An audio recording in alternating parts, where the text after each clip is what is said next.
We're glued to our computers every single day. But have you ever stopped to think about how they really work? Well, today, we're going to pull back the curtain and demystify the magic that happens inside your machine. Let's dive in.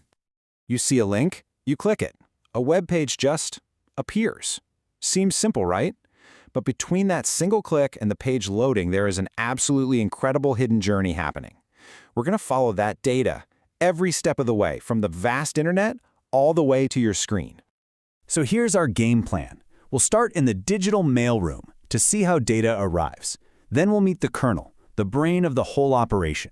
After that, we'll check out how it stores everything, understand the key difference between a program and what it's doing, and finally, we'll zoom out to the one big idea that ties it all together. First up, the digital mailroom. I want you to picture data coming from the internet like a massive, endless flood of letters and packages all arriving at a giant post office at once. Your computer's very first job is to catch all that mail, sort it, and make some sense of it. And here's how that sorting happens. It's like a tiny assembly line.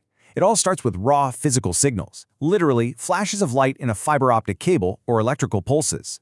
Those signals get translated into bits, the famous ones and zeros. Then those bits get grouped into frames, then sorted into packets with digital addresses on them, and finally, they're organized into neat segments that your operating system can actually read. It's a transformation from pure physics into organized information. So, who's the mail carrier making sure none of these digital packages get lost or delivered out of order? Well, meet TCP. It's the unsung hero of the internet. Get this, it was invented way back in 1981, and it is so well designed that we are still using the exact same system today. It's built right into your computer's core to make sure every single piece of that web page arrives safe, sound, and in the right order. Okay, so once all that data is received and sorted, it gets handed off to the main boss, the kernel. The kernel is the true core of your computer. It's the central manager that directs all the traffic and makes all the big decisions. You can think of your computer like an iceberg. The part you see, the operating system with its desktop, icons, and apps like Task Manager, that's just the tip. It's a bunch of user-friendly tools. But underneath the water is the kernel, this massive, powerful engine that's actually managing the CPU, the memory, all the hardware. And it doesn't matter if you're on Windows, a Mac, or Linux, the kernel underneath is doing the exact same fundamental jobs. So how do all these parts talk to each other without causing total chaos? The secret sauce is something called an API. Just think of an API as a menu at a restaurant. Your programs, like your browser, order from the kernel's menu to ask for things like memory or network access, and then the kernel turns around and orders from the hardware's menu to control the physical devices. It's this perfect structured chain of command all the way down. Now that we know who's in charge, let's look at how the computer actually stores all our stuff, our files, our photos. This is actually a really cool story about moving from a super messy, rigid system to one that's incredibly smart. See, back in the day, this was a total nightmare. The operating system had to know the exact physical layout of the hard drive. Which cylinder, which head, which sector. It was a disaster because it meant hard drive makers couldn't innovate. If they changed the physical design, it would break every single computer that tried to use it. And then came this absolutely brilliant solution, logical block addressing, or LBA. Instead of a messy physical map, the hard drive just pretends it's a simple list of numbered boxes. The OS just says, hey, I need what's in box number 7, and the drive's own little brain figures out where box 7 actually is. This one idea completely unlocked hardware innovation. It was a game changer. But let's be real, nobody wants to think about block number 7. We're humans. We want files with names and we want folders to organize them. So we added another layer of simplicity on top of LBA, the file system. It takes all those numbered boxes and gives us the tidy, organized structure that we use every single day.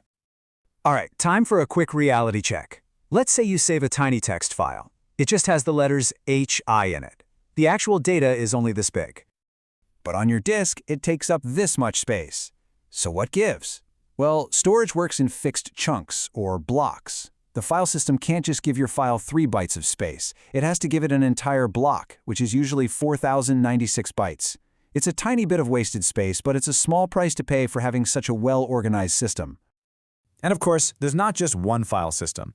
Different systems use different languages to organize data. Windows has its standard, NTFS. Linux often uses ext4. FAT32 is kind of the universal translator that everything can read. And then you have really cool specialized ones like TMPFS, which creates a file system that lives entirely in your computer's super-fast memory. It's temporary but incredibly speedy. Okay, we've covered how data gets here and how it's stored.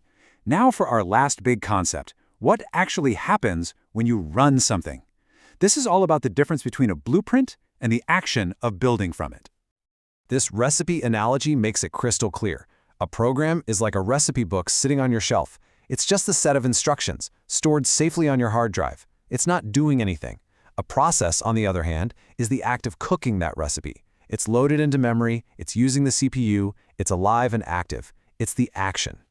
And here's the really cool part. From that one recipe book, that one program, you can start cooking lots of different batches at the same time.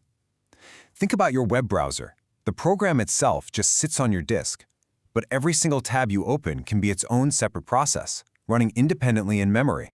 So let's bring this all home. We've seen all these different layers of organization, right? From packets to kernels to file systems to processes. And they all serve one single primary purpose, which brings us to our big takeaway for the day. This right here, this is the fundamental trade-off of pretty much all modern engineering. Every single layer we've talked about is what's called an abstraction. It's a way to hide the messy, complicated details and just show us a simpler, easier-to-use version. But that simplicity always has a hidden cost. And that's the key word, trade-off. Every one of those layers, the network sorting, the file system, the process management, it adds a tiny bit of overhead, a little bit of slowness. We gain incredible convenience and power, but we lose a little bit of raw, to-the-metal speed. In engineering, there is no such thing as a free lunch. So I'll leave you with this thought to chew on. This trade-off between simplicity and performance, it's not just in our computers, it's everywhere. Think about it in your own life. Where do you choose the easy, automatic option over the manual, maybe more powerful but more difficult one? The answers might actually surprise you. Thanks for joining me.